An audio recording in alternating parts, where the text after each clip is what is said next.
pemahaman bersama. Memvisualisasikan model bisnis sebagai grup adalah yang paling banyak cara yang efektif untuk mencapai pemahaman bersama.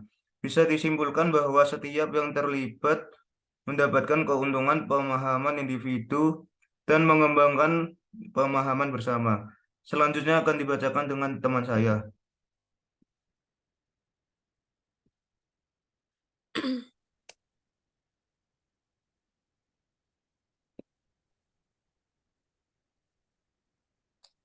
Proses ditingkatkan berpikir visual.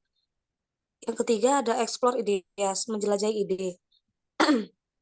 Pemicu ide. Ide-ide ditempatkan di kanvas akan menimbulkan ide baru.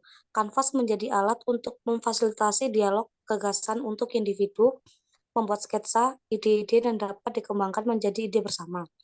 Bermain. Model bisnis visual juga memberikan peluang untuk bermain dengan elemen model yang terlihat dinding dalam bentuk catatan post-it maupun gambaran sketsa. Sketsa individual dapat dimulai mendiskusikan apa yang terjadi dan kapan menghapus elemen tertentu atau menyisipkan yang baru. 4. Improve communication, meningkatkan komunikasi, menciptakan pemahaman di perusahaan. Etika datang untuk berkomunikasi bisnis, model, dan elemen terpentingnya. Gambar benar-benar bernilai ribuan kata. Semua orang di sebuah organisasi perlu memahami bisnis modelnya, karena setiap orang berpotensi dapat berkontribusi untuk perbaikannya.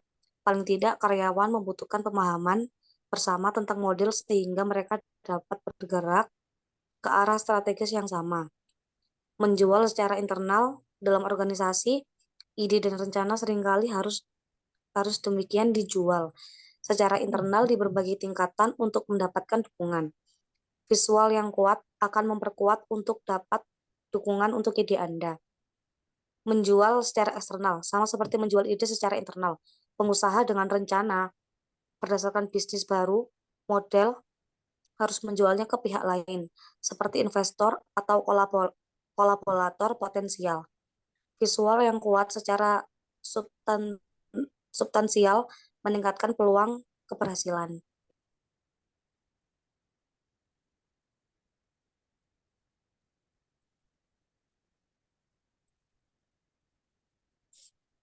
Berbagai jenis visualisasi untuk kebutuhan yang berbeda.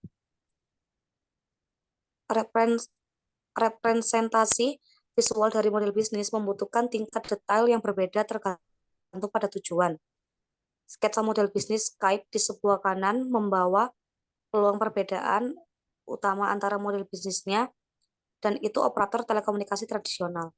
Tujuannya adalah untuk menunjukkan perbedaan mencolok antara Skype Block, bangunan model bisnis, dan tradisional operator, meskipun keduanya menawarkan layanan yang serupa. Dari sumber daya dan aktivitas utama Skype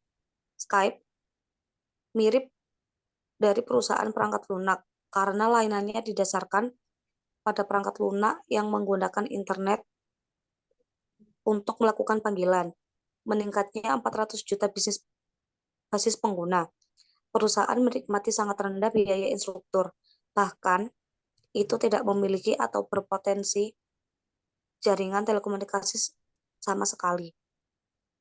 Sejak hari pertama, Skype membawa suara global karena layanannya disampaikan melalui internet, tidak dibatasi oleh tradisi jaringan telekomunikasi. Bisnisnya sangat terukur.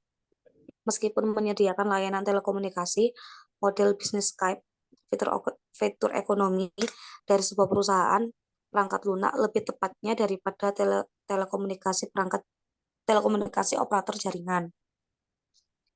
90% pengguna Skype tidak pernah membayar. Hanya diperkirakan 10% pengguna adalah pelanggan berbayar. Tidak seperti operator telekomunikasi tradisional. Skype saluran dan hubungan sangat otomatis. Mereka hampir tidak memerlukan campur tangan manusia dan karena itu relatif tidak mahal.